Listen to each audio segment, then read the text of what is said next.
Hello, hi. This was very surprising. This was a scathing rebuke of what we just saw. So let's get into it. Some may remember, right, when Christian Pulisic did the Trump dance when they won 4-2.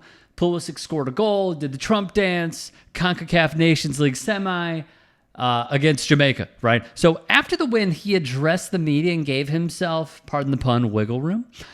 He said, well, obviously that's the Trump dance. It was just a dance that everyone's doing. He's the one who created it. I just thought it was funny. And then when he was asked, don't you think this is a political statement?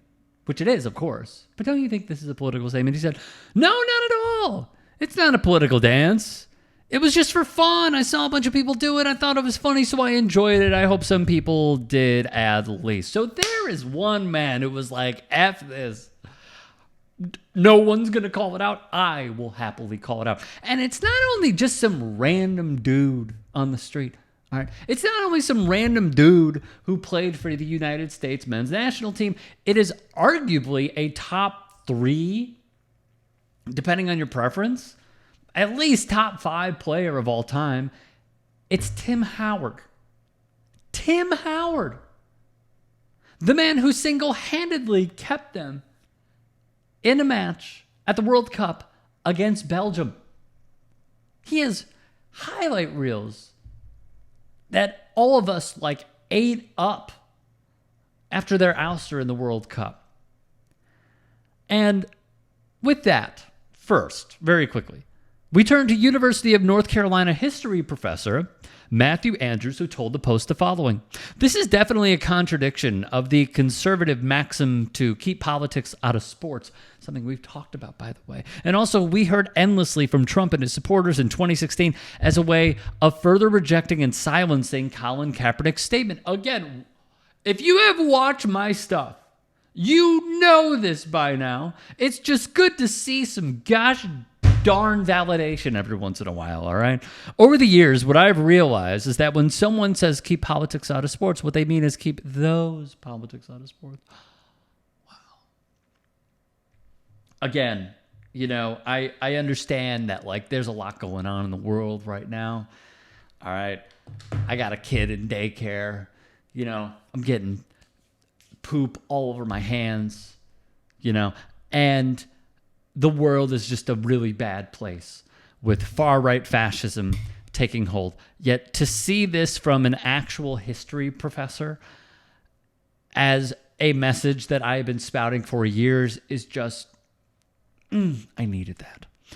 So, nonetheless, when catching wind of Pulisic saying it's not political at all, Howard would write, if you're going to make a political statement, then be bold and brash enough to stand behind it. Don't go quiet and don't plead innocence like Christian Pulisic. Wow. This is star player going after star player. This is Civil War type stuff. Howard would also reference the politics of the moment with Nick Bosa, as we remember, rocking a MAGA hat, going all up in the videos, getting in between a few players. I believe it was Brock Purdy and George Kittle. Basically just sabotaging Sunday Night Football with Melissa Stark when she was interviewing 3 players. And he comes in, MAGA hat, point, leaves. Asked about it, I think it's an important moment right now. I'll leave it at that. Move your lips, Nick. So, at Manhattanville University, there's a professor of sports studies whose name is Amy Bass. And Amy would tell the Post, there's a lot of room in sport for politics, and players don't stop being who they are, believing in what they believe in when they hit the field. I have been saying this for years. Sports are inherently political, no matter if it is the, Boeing Bowl or the Lockheed Martin Bowl or the fact that we have to sing the freaking national anthem prior to a game or, it's whatever, but they have the paid patriotism that the NFL did. I mean, come on, man. The list goes on and on here. Yes, sports are inherently political, and it doesn't stop with the athletes just because you think that they are competing in a field, all right? In addition, he'd write of, this is Howard, UFC champion Jon Jones when he defeated the long-in-the-tooth former champion Stipe Miocic in New York. And then he'd write, you cannot have it both ways. You're on one side of this or the other. If you are bold enough to publicly make a statement, I don't have a problem with that, but own it. All right? Pulisic is taking a lot of heat from soccer fans. It's hardly surprising, given the United States women's national team has led the fight for equal pay and inclusion and LGBTQ plus rights. Players such as Megan Rapinoe have gone to war with Trump, as well as he's gone to war with her, by the way. Now, the men's national team's biggest star is doing his dance. One former player who, to put it lightly, fell the F off is Andrew Carlton, who wrote on Twitter, we don't call it X. Megan Rapinoe shouts and screams about every radical liberal idea, and the soccer media claps like seals at her Christian Pulisic. Does the Trump at her? Good. Oh, God. I railroaded myself. All right. Anyways, every liberal idea, and the soccer media claps like seals at her. Christian Pulisic does the Trump dance, and now the soccer media says he should worry about what message it sends. One quote tweet from the Cooligans that I thought was awesome was, yes, we all remember the time when absolutely nobody in soccer media was critical of Megan Rapinoe. If only you would have focused on your career instead of storming the Capitol, you might be on the men's national team now and not providing these terrible takes. Well done, amigos. Howard then educates some who just maybe haven't been paying attention to Trump's racism. I don't care that Trump frequently claims he is the least racist person in the world or won the votes of more black voters in November's election than before. His actions over the decades are clear. He called for a total and complete shutdown of Muslims entering the United States in the year 2015. He taunted former President Barack Obama over his birth certificate, which was the birther movement. Very racist. He has repeatedly been slow to condemn white supremacist groups. Remember, Stand Back and Stand By. Also did not immediately reject the endorsement of former Triple K member David Duke. The list also goes on and on there. That's why it's difficult for me to see how this scenario has unfolded. A prominent player does a celebration that is deemed to be political, by everyone except them? Exactly. Because we all know if it looks like a duck, it quacks like a duck, it's a duck. Yet Pulisic is saying it's a pig.